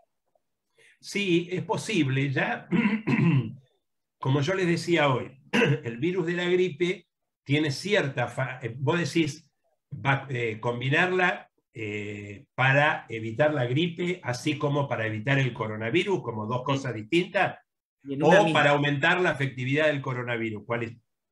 Esa última. Está bien, claro, porque se están diciendo, porque bueno, con la gripe ya se sabe, hay que esperar una ventanita de días, ahora no me acuerdo, creo que son 15, pero no quiero tirar información insegura. Por otro lado, yo soy biólogo, no médico, así que ese tema está solucionado, no hay problema, tenés que esperar los días que corresponda y te vacunás contra la gripe. Como son virus similares, podría ocurrir que la inoculación con la gripe aumentara más las defensas todavía que tenés usando una partícula o una parte del mismo virus. De todas maneras, yo no veo la necesidad realmente, porque ahora estamos teniendo buena abundancia de vacunas, se van a seguir produciendo, la estamos produciendo en Argentina, en un laboratorio privado. Me alegro que tengamos un laboratorio privado que la produzca. Yo preferiría que fuera en un laboratorio estatal, que sea el mismo Estado el que haya desarrollado la capacidad de producir las vacunas por una serie de razones, pero bueno, la estamos produciendo acá. La empresa Richmond está produciendo 3 millones en agosto de Sputnik 2, así que no veo la necesidad realmente. Me parece que hay que seguir, sí combinar me parece bárbaro, pero que el antígeno, bueno, el antígeno es la molécula del virus que uno pone para estimular al sistema inmunológico, siga siendo del mismo virus, no de un virus distinto, ¿no? Bien. Yo te quiero hacer dos preguntas, una bien acotada a lo que tiene que ver con coronavirus y después una está relacionada con lo que estamos charlando, pero un poquito más amplio. Vos señalabas hace un ratito que con la edad el sistema inmunológico generalmente tiende a responder más deficitariamente y por eso es importante que todo el mundo tenga la segunda dosis, aun cuando eso implique una combinación.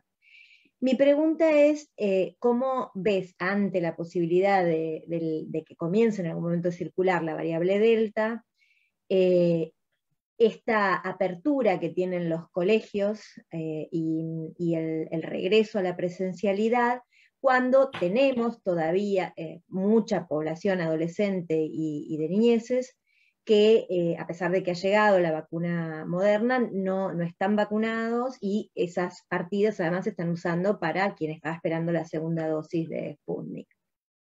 Mirá, lo primero que quiero decirte es que el hecho de que, como que se comentó tanto también, ¿no? De que los chicos vayan a clase no aumenta, no tiene influencia en la pandemia, es una...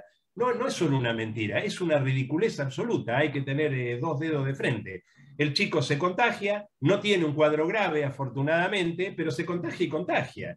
Entonces, bueno, ya sabemos, el chico, además sabemos las deficiencias edilicias que tenemos en educación, ¿no es cierto? O sea que, sí, claro, si vos observás solo los síntomas de los chicos en la burbuja, probablemente no vean mucho.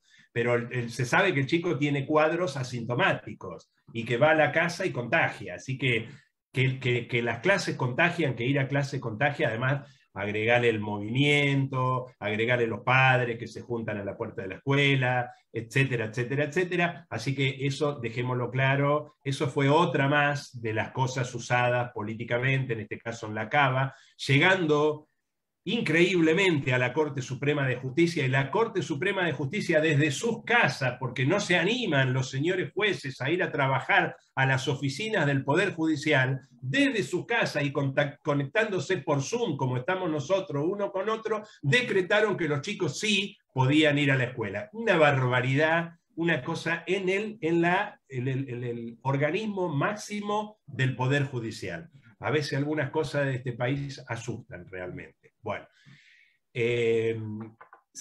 volvemos a lo mismo, si vos me preguntás desde Perdón, Alejandro, algo similar ocurrió en la gestión actual de nuestra universidad, que el Consejo Superior se está reuniendo a distancia, pero las escuelas medias de la UNS están funcionando presencialmente. Paralelismo absoluto. Muchachos, vayan y métanse los 30, 40 consejeros superiores en el saloncito ese reducido que tienen, y entonces ahí tienen autoridad moral para desde ahí exigir si clases sí o clases no.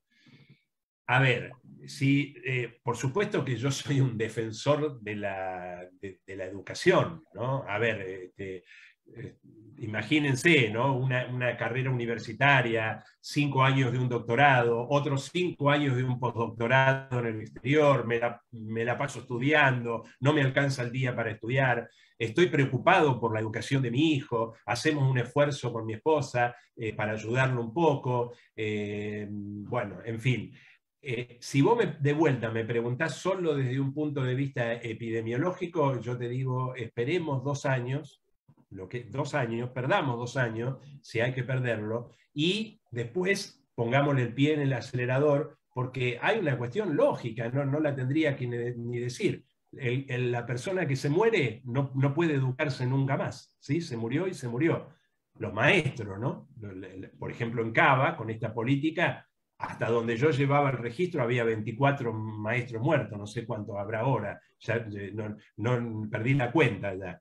Entonces yo te digo, no, suspendamos 2 años y pongamos el pie en el acelerador. Obviamente que me preocupa, vamos a poder recuperar eso, no sé, poniendo las clases los sábados, reduciendo las vacunas. Hay en nuestra sociedad, yo doy clase en primer año de la universidad, hay en nuestra sociedad mundial, esto no carguemos la tinta en Argentina, un problema que el aprendizaje requiere esfuerzo. Los chicos, hay un porcentaje de los chicos que les cuesta entender que el aprendizaje va a significar horas de estar sentado leyendo y volviendo a leer y haciendo apunte y pensando y volviendo a leer y volviendo. Esa cultura, como todo es tan rápido y tan mediático, ahora las redes, la computadora, la película, el Netflix, todo es tan rápido, todo está, creo que hay alguien que lo definió como una sociedad líquida. Cuando viene una tarea que requiere que vos estés sentado 8 horas por día con un libro dándole y dándole, porque esa es la forma que entra el conocimiento. Todavía no inventamos el chip que nos conectamos en la oreja o en alguna conexión y ¡flum! No, todavía no está eso. Entonces, como todavía no está, hay que sentarse y leer. Yo se lo digo a los chicos. Hay que leer, muchachos, es culo en silla, no queda otra. Y entonces me preocupa, no es que no me preocupa pensar en estos chicos 2 años sin educación, ¿qué va a pasar? Pero insisto, me parece que la respuesta es, el que se muere no se vuelve a educar ya. El que está muerto, no hay educación. Entonces me parece que tal vez estemos haciendo un poquito acelerados con la apertura. Me parece, tampoco soy un especialista en el tema, no conozco todas las escuelas, conozco la que va mi hijo y la que fui yo. Sé que hay problemas edilicios. Me parece que es un tema para tener cuidado. Insisto, también ocurre lo mismo. Vos cerrás todo y le dejás a la oposición ahí la jugada lista para que empiecen, y después los padres se enojan bien, porque están preocupados por la educación de sus hijos. Y entonces empiezan las manifestaciones y entonces los medios de comunicación la gigantan. Entonces, en todo esto hay que tener, supongo yo que el gobierno debe tener en cuenta varias cosas al mismo tiempo, ¿no? No solo la epidemiológica sola, sino también que no termine siendo una medida, a lo mejor por demasiado estricta, termine generando una respuesta que termine siendo, desde el punto de vista de la salud, peor todavía. Son temas complejos, no me animo. Te doy opiniones, pero no me animo a darte una solución definitiva, ¿no?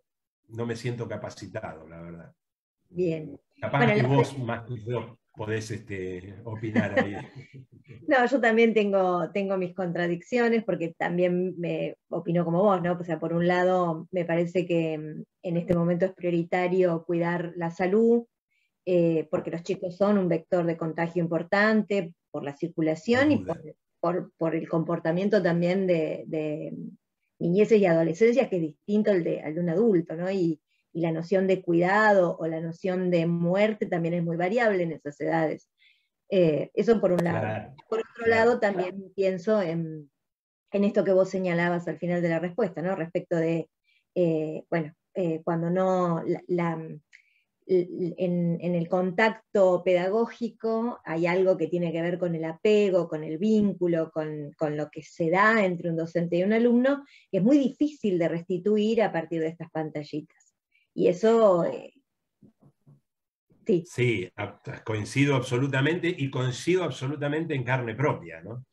Yo doy 2 materias, doy biología celular para bioquímica primer año, y después doy una materia optativa avanzada para muchas carreras, que se llama biología del cáncer, y bueno, di las clases grabadas, o sea, grabé las clases, tiene su ventaja, los alumnos tienen a disposición la clase, la escuchan cuando quieren, la escuchan todas las veces que quieran, pero hay algo del contacto, como lo que vos acabas de decir, del contacto cara a cara, hay una corriente, una transmisión bidireccional además, ¿no? Docente-alumno, alumno-docente, que no se logra a través de la pantalla. Yo estoy desesperado por ir a dar clase presencial, pero imagínate, tengo 170 alumnos, tengo que meter 170 alumnos en un aula, me da pánico ir, y le daría pánico a los alumnos y sería una irresponsabilidad. Nosotros estamos haciendo algo mixto en la materia,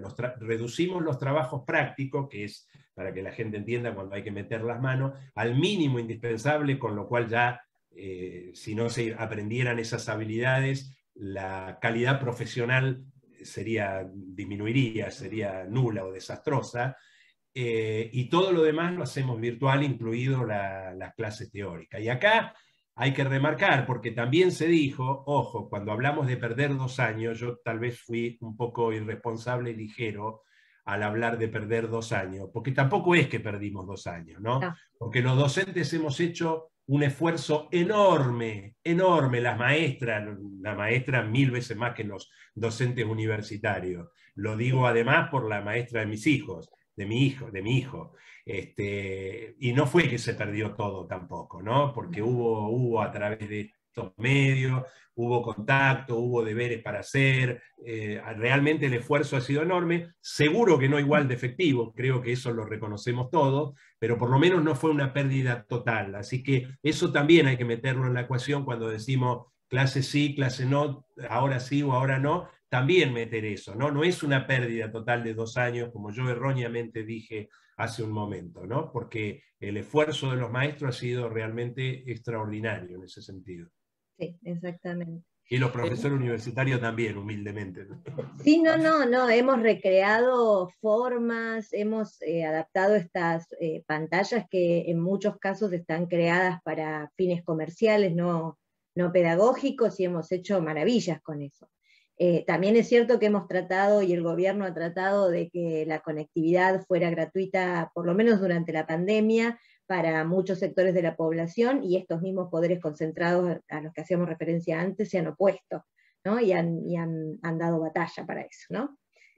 Cuando se dice que la conexión a Internet tiene que ser un derecho público, se ponen locos, ¿viste? Se ponen locos. Por eso digo, siempre están del lado contrario a las mayorías populares, ¿no?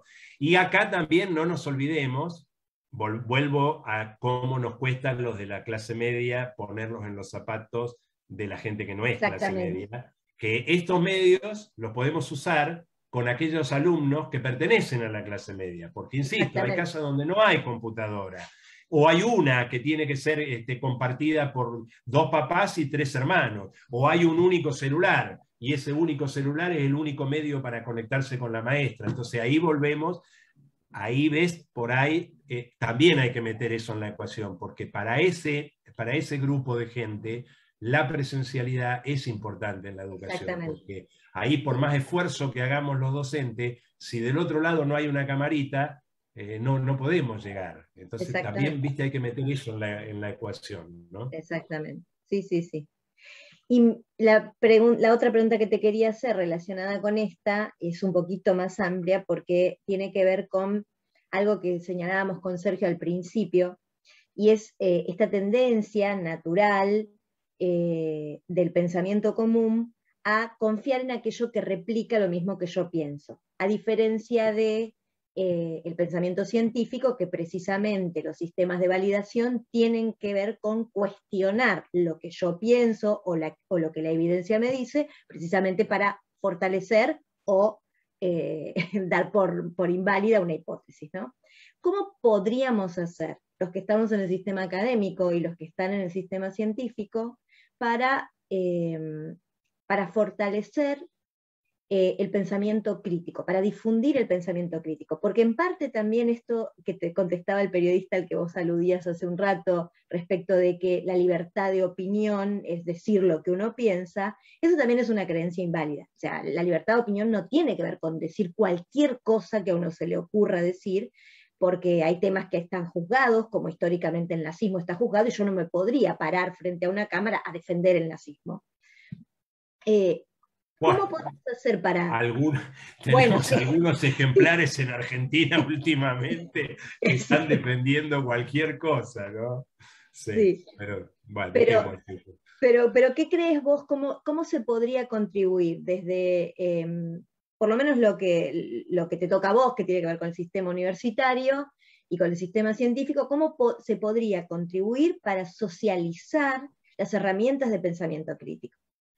Mira, hay un libro de un divulgador de la ciencia muy importante, americano no, estadounidense, que bueno, tiene sus cositas, pero era un buen divulgador científico. Si lo decimos en castellano, que me parece que es más conocido, es Carl Sagan. Si lo queremos decir en inglés es Sagan, pero podemos decir Sagan. Y tiene un libro, lo tengo por ahí, quiero recordar bien el título, se llama El mundo y sus demonios, ahí lo acabo de ver, El mundo y sus demonios. Tiene unos años ya, pero es muy bueno, recomiendo la lectura. Y justamente lo que él postula en ese libro es dos cosas, digamos. Una, tener que transmitir a través de la educación a toda la población, que sea obligatorio, digamos. Vaya a ser lo que vaya a ser, no importa. La profesión que vaya a tener, conocer cuál es el mecanismo de la ciencia. Esto que vos decís, que un conocimiento científico lleva mucho tiempo de producción y de control de calidad, porque cuando yo publico un trabajo, primero que se lo mandan a 3, 4, 5 revisores que lo leen para ver si está bien y te hacen pelota la mayoría de las veces, y cuando igual, porque vos podés engañar a lo mejor a esos revisores, se publica en la revista, ahí queda expuesto a todos los científicos del mundo que van a repetir lo que vos estás haciendo. Y que si lo que vos dijiste es mentira, o te equivocaste, no necesariamente tiene que ser mentira, inmediatamente van a decir, no, lo que dijo tal, de hecho pasa, es muy frecuente, está equivocado porque en realidad vimos tal cosa. En cambio, los descubrimientos que son buenos, que son verdaderos, vamos a poner un ejemplo.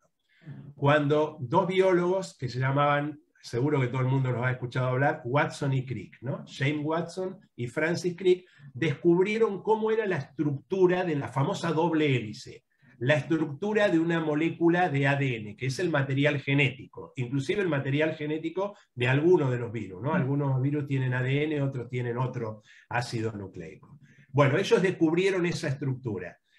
Podían estar equivocados, a lo mejor les pareció que era esa estructura porque era un modelo que hacían, incluso lo armaban con alambres y qué sé yo, en base a datos científicos.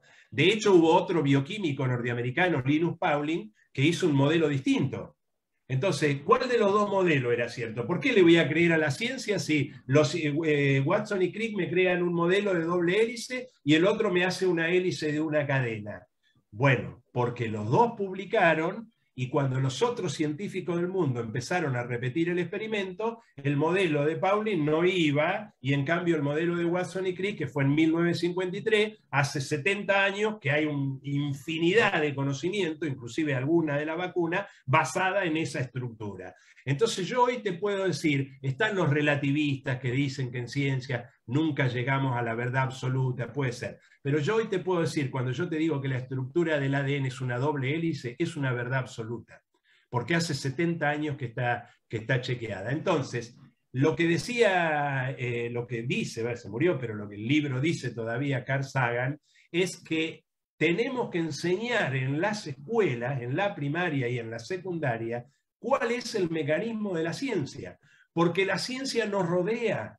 Todo lo que nos rodea es producto científico. Esta computadora, esta conexión que estamos teniendo ahora, el auto que tengo en el garaje, esto, no veo nada, si me lo saco, me lo pongo, todo es producto científico, todo es producto de la ciencia. Entonces, si la ciencia es tan importante y nos rodea, toda la población tiene que saber cómo funciona esa ciencia justamente para tenerle fe, o para no. O para decir, no, este conocimiento me parece que todavía no está totalmente comprobado porque hay quien dice lo otro, y escuchar esto y lo otro, saber cuándo algo como la estructura del ADN ya no duda nadie, y saber cuándo es un conocimiento más nuevo que a lo mejor... Entonces, como la ciencia es tan importante en nuestra vida diaria, toda la población tiene que saber cómo funciona, porque así va a poder confiar en ella y tener un sentido crítico cuando haga falta. Y lo segundo que proponía en el libro es incorporar ese sentido crítico, ese generar hipótesis y no creer nada hasta que estén comprobadas al pensamiento de uno. No ya saber cómo funciona, sino incorporarlo como parte de nuestro pensamiento. Bueno, acá es complejo, si hubiera un psicólogo freudiano me diría que el inconsciente no lo va a permitir, sabemos la fuerza de las emociones, sabemos que el ser humano no es algo totalmente racional, pero hacer un esfuerzo para pensar de esa manera, yo creo que ayuda en la vida diaria. A mí me ha ayudado. Me critican, toda la familia me critica, me dice, porque vivo cada cosa que dicen, digo, ¿de dónde lo leíste? ¿Cómo lo sacaste? ¿Pero cómo estás seguro que es esto? ¿Y cómo no será lo otro? Porque podría tener otra explicación, y me mandan a la miércoles, ¿no? Pero creo que me parece que puede ser útil. ¿no? Pues, me parece hasta en el campo de la política puede ser útil, ¿no? En el campo de la política misma. Analizar al tipo que te está hablando, a la mujer que te está hablando, a la idea política, analizarla con un sentido crítico, como una hipótesis que puede ser correcta o no, hay que chequearla contra otra hipótesis, ver en la historia esa idea. A ver, muchas hipótesis ya fueron testeadas en la historia, entonces también hay que saber historia y decir, bueno, alguien te viene a decir que la mano libre del mercado soluciona todo. Bueno, vamos a los ejemplos. Vayamos si no podemos repetirlo el experimento, vayamos cuando el experimento se hizo naturalmente. Acá tuvimos uno de mano libre del mercado hace 4 años con el gobierno de Macri. Bueno, miren el experimento, miren el resultado, saquen sus deducciones. Alejandro, acá hay una mención que me gustaría hacer, y es por la famosa tarjeta que estaba entregando el gobierno provincial, que está entregando a aquellos que reciben la vacuna. Y se aclaró desde el gobierno que en esa tarjeta constaba la información, así sea una dosis o segunda dosis. Eso se ratifica que se van a dar las 2 dosis o las que correspondan a todo el mundo, ¿cierto? Eso no hay duda. No hay duda, no hay duda. A ver, pero no hay duda no porque yo defienda al gobierno o porque el gobierno sea bueno. No hay duda porque el peso de los estudios científicos es tan grande de que tenés que tener la segunda dosis, por ejemplo, con la variante Delta, que sería suicida para el propio gobierno decir, no, paramos con la primera, ya está. Sí quiero decirte que también fue apoyado científicamente una política de vacunar con la primera dosis a la mayoría de la población. Eso estuvo muy bien. Ahora ya está casi alcanzado eso. Ahora, y con el agregado de la variable Delta, que es el propósito de agosto, es vacunar con la segunda. Yo tengo cierto contacto, Sergio, con el Ministerio de Salud de provincia a través de la Presidencia de la Sociedad y con el Ministerio de Salud de la Nación, y puedo decirte que el convencimiento de que hay que vacunar a todo el mundo con 2 dosis es absoluto. No escuché ni ese comentario, ni nada que pueda yo deducir que están pensando en no dar la segunda dosis. De ninguna manera, es nada, ridículo sería. Porque el peso de los estudios ya hechos en Argentina y en el mundo indica que es necesaria las 2 dosis, ¿no? Por eso no te olvides que tenemos 10.200.000 personas vacunadas con las 2 dosis ya, y estamos dando 200.000 vacunas, y por eso se ha puesto el acento en agosto ya en la segunda vacuna. Afortunadamente, con la AstraZeneca y con con las otras vacunas que tenemos, no hay problema de cantidad y se puede estar dando la segunda dosis, te lo puedo decir por mi familia, en el tiempo que corresponde. Aunque hay que también bajar la ansiedad, que la prolongación de separación entre las 2 dosis no te deja, no es que a los 3 meses de la primera dosis de la Sputnik desapareció la defensa. Eso tendría que explicarte los distintos mecanismos del sistema inmunológico. Está lo que se llaman los linfocitos B con memoria, que quedan circulando entre los ganglios linfáticos y que rápidamente, aunque vos no tengas anticuerpos en la sangre,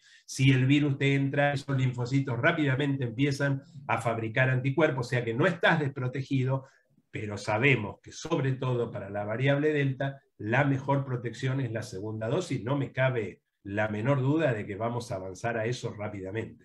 Bueno, entonces dejamos tranquilo a los... ¿Hay alguien que duda de eso, Sergio? No, porque un oyente nos mencionaba recién, oyente, lector, televidente, no sé cómo llamarlo por estos medios sociales, que decía que había visto que algunas personas con la tarjeta que entregó el gobierno tenía una dosis, ¿sí? Y tenía miedo de no recibir la segunda y que aparezca otra cosa en la tarjeta. Digo, para llevar la tranquilidad de que le van a dar las 2 dosis. La verdad no tengo ni idea cómo funciona el tema de la tarjeta. Pero supongo que si tenés una dosis, te dan la tarjeta para que certifiques que tenés una dosis y que cuando tenga las 2. Yo lo que tengo es la app, que ahora no me acuerdo cómo se llama, espera, te lo voy a decir, Mi Argentina. Claro, y ahí me figura que tengo las 2, pero a lo mejor cuando tenía una, me figuraba que tenía una. Totalmente, incluso en el mecanismo del RENAPER aparece de la misma manera, tenés una o 2. Y lo que se utiliza es un código QR que está toda la información que aparece en todos lados, en la aplicación, en la página. Pero bueno, llevemos tranquilidad de que van a vacunar, aunque aparezca con una en la tarjeta que está entregando el gobierno. Exactamente. Doctora, ¿quiere hacer el gol final? Lo bueno de esto, que no es como en la tele, ¿viste? En la tele me dice, bueno, tenés 3 minutos, andá a desarrollar estos temas en 3 minutos. Esto es extraordinario, es un paraíso. Después vamos a ver si nos aguanta la gente escuchando tanto tiempo, ¿no? Bueno, esperemos que sí. Bueno, hay gente que está desde el principio escuchando. No, lo que quería compartir como reflexión con ustedes y que profundicemos en eso es la importancia de obtener buena información, por un lado, y por otro lado la importancia de dar a la población herramientas para que pueda discernir la calidad de esa información y también para que pueda ver cuando quien está del otro lado tiene determinada o deliberada intención de manipular esa información para obtener una respuesta condicionada. Eso me parece que sería una herramienta esencial. A ver, la gente se está escuchando. Yo soy investigador de CONICET, dirijo un laboratorio con 20 personas, soy presidente de una sociedad científica, soy docente universitario. ¿Qué estoy haciendo acá? ¿Qué estoy llevando? Ni siquiera me dedico a la política en este momento, así que ¿qué interés puedo tener? Ustedes no me están pagando nada, vamos a aclararlo. Esta entrevista la doy gratuitamente, por un sueldo. Entonces, bueno, ¿qué otro interés puedo tener que devolverle? Toda mi educación fue pública, igual que de las colegas que estábamos escuchando en el video de ustedes. Fui a la escuela primaria pública, fui a la secundaria pública, fui a nuestra Universidad querida Nacional del Sur, hice el doctorado con una beca del CONICET. Eso, contrariamente a lo que decimos, no es gratis.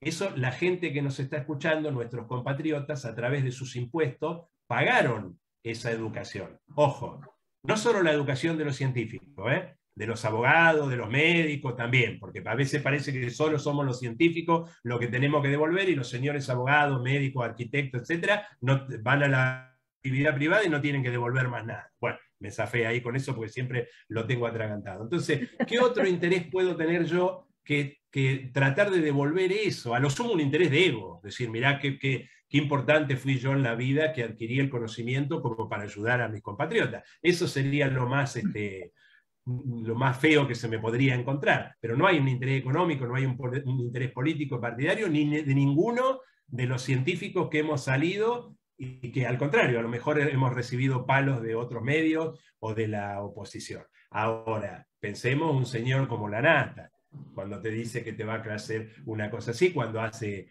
15 años decía algo totalmente distinto, y recuerden que nos mostraba un gráfico así, donde se veía Clarín y todas las conexiones que tenía con todos los medios, y de repente se dio vuelta y fue a Clarín, y le quiero decir, ustedes a mí no me pagan ninguna entrevista, nada.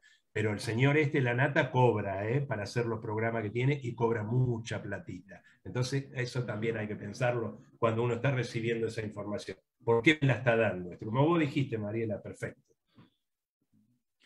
Una última me dejás, porque la semana pasada hablamos de los jóvenes que la situación de las juventudes, algunos decían nos queremos ir y otros dicen bueno, no están así de esa manera. Ahora le pregunto, ¿qué pasa con los científicos? ¿Se están volviendo? ¿Se están yendo? ¿Cuál es la situación que vos ves, Alejandro, con tus colegas? Mirá, lo primero que quiero decirte es que yo, si bien me fui a hacer un postdoctorado y aprendí un montón y me fue bárbaro, no me fui porque quería en el 2001, recuerdan el 2001, ¿no? No me fui porque dije, no, como planificación de mi carrera, voy acá, aprendo, de hecho hice un cambio radical de tema, porque tenía que ir porque me estaba muriendo de hambre acá. Tenía un departamentito, tenía hijos y tenía un departamentito que era un pañuelo, que lo único que tenía era un cargo docente y el 50% del sueldo del cargo docente se me iba en alquilar el pañuelito y con el 50% restante teníamos que vivir. Por eso yo digo que yo no estoy tan alejado. He tenido momentos de necesidad cuando pienso en la gente que no tiene lo que a lo mejor nosotros tenemos ahora. Hay un éxodo terrible, terrible. En el 2006, yo lo tengo que decir, y esa es una de las razones por la que uno a lo mejor tiene cierta afinidad, ni siquiera digo soy partidario ni nada, tiene cierta afinidad con el kirchnerismo. En el 2003, cuando asume Kirchner, a los que habíamos tenido beca del CONICET nos empiezan a llegar mail del Ministerio de Ciencia, que después un gobierno distinto destruyó, lo bajó, lo hizo desaparecer, preguntándonos si queríamos volver, que había un plan de ta. Yo no me creí nada absolutamente porque me fui totalmente descreído. Para mí el peronismo era Menem, aunque tenía conocimiento histórico de un primer peronismo que había sido distinto, pero para mí el peronismo se había convertido en menemismo. Menemismo era neoliberalismo. Yo me sentía estuve afuera absolutamente de todo, porque yo sentía que había elegido una carrera, que era una carrera científica, que a esta sociedad directamente no le interesaba. Así que lo mío fue prácticamente un exilio de supervivencia, un exilio económico. Después me fue bien y aprendí, me alegro de ese, y pienso que los científicos lo tienen que hacer.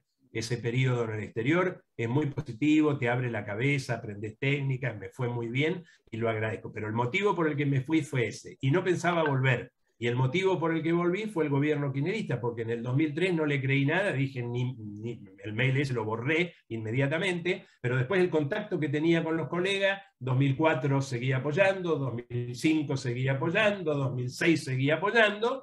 Dije, bueno, vuelvo, mis hijas habían quedado acá, uno empieza a extrañar, hay cuestiones emocionales, cuestiones familiares, etcétera, volví. No me arrepiento, a pesar del golpe que fueron los 4 años del gobierno anterior, no me ha ido bien, hemos ganado premios, tengo un laboratorio casi con 20 personas. Durante el gobierno anterior hubo un éxodo, se volvió a pensar en irse, sobre todo los más jóvenes, los que no estaban afianzados. En este momento yo no lo veo ese éxodo, y además hay una esperanza matizada por la pandemia, pero hay una esperanza porque volvió a resurgir el Ministerio de Ciencia y Técnica, porque hay, bueno, sobre todo con esto de la pandemia, muchos científicos pudimos mostrar nuestra utilidad, o porque estábamos relacionados con virus y rápidamente pudimos producir test, y hubo un apoyo muy grande del Ministerio, que es parte del gobierno. Bueno, mirá, acá tengo los datos porque pensé que a lo mejor podía salir. Hay una vacuna argentina contra el coronavirus que fue bautizada Cecilia Glierson en honor a la primera médica mujer argentina graduada en 1889 en la Facultad de Ciencias Médicas de la UBA, que a fin de año, totalmente financiada en el país, totalmente estatal, es la unión del Ministerio de Ciencias con la Universidad de San Martín, que a fin de año llega a la etapa de ensayo clínico, que es importantísimo. Es decir, recién está en ensayo clínico, sí, pero sabés todo lo que hay que elaborar para llegar a ensayo clínico, hay que hacer trabajo en célula, trabajo en animales de experimentación, y es una inversión absolutamente argentina, y va a ser muy importante porque probablemente, como decíamos, esto siga, y vamos a necesitar terceras dosis, y esta podría ser una tercera dosis. Así que este es un momento para nosotros muy matizado por la pandemia, pero es un momento de esperanza y que sentimos apoyo y sentimos que estamos presentes además. No hay éxodo en este momento. Mirá, anteayer tuve la clase inaugural virtual de esta materia que doy yo, biología celular, de la carrera de bioquímica, primer año, 170 inscriptos. 170 inscriptos, o sea, que sean justo estos 170 nada más, y todo el resto de la juventud argentina esté desesperanzada, no estudie y se quiera ir. Tiendo a pensar que no, como científico, que esta es una muestra al azar y por lo tanto representativa. Es decir, nuestra juventud, a pesar de todas las limitaciones, le sigue apostando al estudio, le sigue apostando a la formación, le sigue apostando a desarrollar una carrera. Muchos de ellos, seguramente el padre debe tener la posición económica como para que se vaya a estudiar a otro lado, se quedan a estudiar acá. Así que a mí me parece que en esta situación, ya 170 inscritos, ojo, 170 es el segundo trimestre. Algunos deben haber quedado lamentablemente en el primer cuatrimestre, quiere decir que se inscribieron mucho más. En una carrera como bioquímica, a mí no me parece que haya una desesperanza en la juventud como la que dice. Habrá gente que se querrá ir. Capaz que es bueno que esos que se quieren ir se vayan.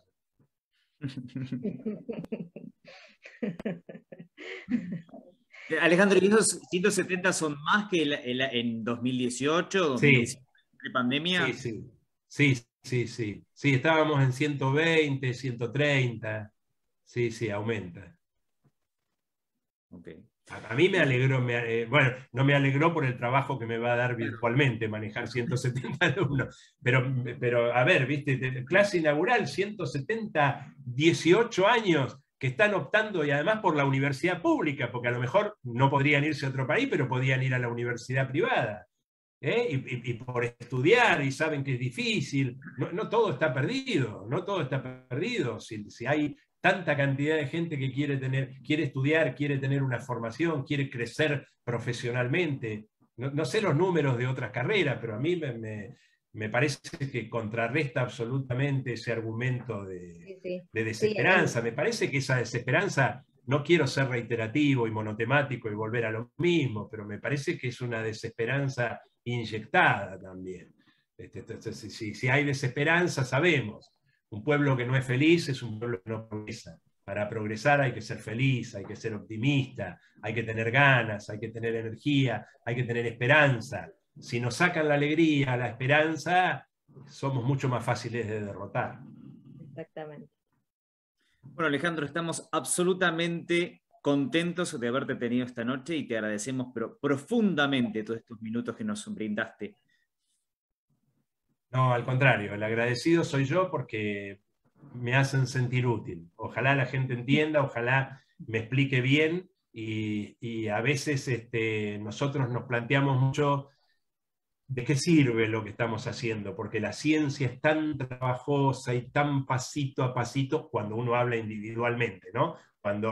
Porque la ciencia es muy curiosa porque es muy competitiva, pero al mismo tiempo es un trabajo de grupo. Porque vos competís por tener el resultado, pero cuando tenés el resultado lo compartís y, como yo explicaba hoy, los demás tratan de replicarlo. Pero a veces es frustrante, hay que tener mucha fuerza para hacer ciencia, porque el 90% de los experimentos no te dan como vos querés, y entonces tenés que pensar por qué no te dio, y te encariñás con una hipótesis que no hay que hacerlo, o hay que tratar de no hacerlo, y tenés que cambiarla por otra. Entonces somos mucho de replantearnos y sentir ese peso de que la gente pone plata en nosotros, que otras profesiones no lo tienen. Entonces este es un momento, paradójicamente, y con lamentando tanto todo lo que ha pasado, la pobreza que ha generado, los fallecimientos, pero paradójicamente a veces las crisis tienen su lado positivo, ¿no? Para nosotros, para la ciencia, ha sido un momento importante. Primero porque nos hemos sentido útiles de salir a explicar, de salir a decir, mira, les están mintiendo por esto y por esto. Y segundo, porque hubo grupos científicos que se reconvirtieron rápidamente y crearon en cuestión de meses test para medir, diagnosticar el coronavirus, que nos han ahorrado miles de millones de dólares de comprarlo afuera, lo cual ha demostrado además que la investigación básica, buena, de calidad, porque hay una discusión en ciencia, que es si la ciencia tiene que ser básica o tiene que ser aplicada, esto ha demostrado que tener investigación básica de buena calidad, tener una masa crítica muy grande de gente formada, porque el conocimiento humano, el tener un ser humano formado en ciencia y tecnología y humanidades, no quiero de ninguna, cuando hablo de ciencia, hablo en sentido amplio, incluyo a las humanidades allá adentro, que son fundamentales. Tener esa masa crítica hace que vos, ante una crisis de la sociedad o ante un problema, no tiene que ser una crisis, eso es como una especie de monstruo que se desarrolla rápidamente para solucionar esos problemas, y eso lo hemos visto. Así que en alguna medida, me cuesta decir esto, pero ha sido, no voy a decir un lindo, voy a decir un buen momento para la ciencia argentina. Creo que vamos a salir revalorizados, y ojalá y creo que la sociedad nos está revalorizando, y ojalá que no se olvide, porque después viene otro gobierno con una política distinta, te vuelve a destruir el Ministerio de Ciencia, y ¿para qué vamos a financiar científicos y no gastemos plata? Y hasta nosotros mismos nos terminamos diciendo que somos inútiles y nos da vergüenza pedir plata, y entonces después cosas que no hacen los países poderosos, no hacen, siempre ellos tienen la inversión y te llevan, además llevan Estados Unidos, yo trabajaba en un laboratorio donde había chinos, dinamarqueses, franceses, españoles, todos los cerebros de todo el mundo llevados ahí. Así que, bueno, ojalá que el sufrimiento de nuestro pueblo sirva para que aprendamos ciertas cosas y para que seamos mejores como sociedad y como individuos en el futuro. Alejandro, así que el agradecido soy yo. Al contrario, te abrazamos muy, muy fuerte. Un placer, realmente un placer. Muchísimas gracias. Hasta la próxima, Ale, muy amable. Bueno, un beso para todos, para los oyentes también, o como se llame. Sí. Hasta luego. Gracias. Chao, Hasta hasta luego. Chao, muchas gracias. Muy bien. Doctora, quisiéramos su reflexión final. No, me parece que la charla ha sido muy, muy rica. Es muy claro, ha sido muy claro Alejandro, y ha sido muy interesante que, partiendo de un tema como son las noticias falsas, llegáramos a profundizar en la conversación para reflexionar la relación que hay entre la educación, la ciencia, la política en el mejor sentido de esa palabra, y en algún sentido la verdad, ¿no? La verdad es una construcción, y de esa construcción debemos participar todos, y por eso es importante que todos, todas, todos tengamos herramientas para poder discernir la verdad, aunque sea una construcción,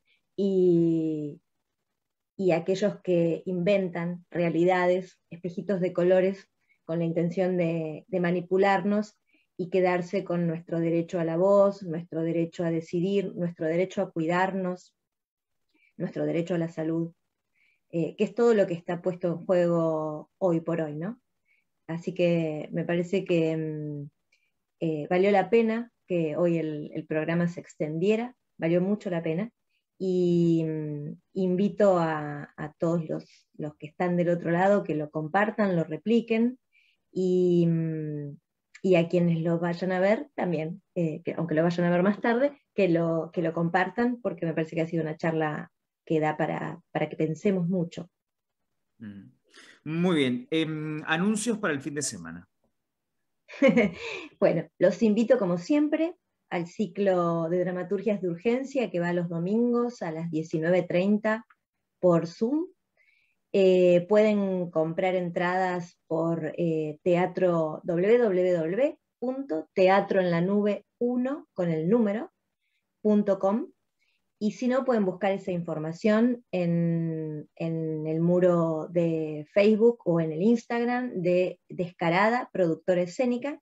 Y este domingo actúan 4 mujeres, y el tema es un tema muy, muy sensible, se llama Para que no se arme tanto problema. Tiene que ver, como siempre, con una noticia, y en este caso está directamente relacionada con la violencia de género, con un caso muy, muy impactante. Y les recuerdo que, como siempre, el espectáculo incluye el debate, es decir, el espectáculo, el evento artístico es las escenas más el debate con el público, que domingo a domingo viene siendo cada vez más rico. Y bueno, me parece que nos merecemos una sociedad que pueda hablar, discutir, debatir, reflexionar, y ese también es un espacio para hacerlo, es un espacio artístico, y siempre el arte, a través de sus metáforas, logra algo muy interesante, que es la sinestesia, que otro día, si querés, hablamos de eso, pero que tiene que ver con, en una imagen, concentrar mucha información para que después podamos reflexionar. Que tenga una buena semana y lo mejor.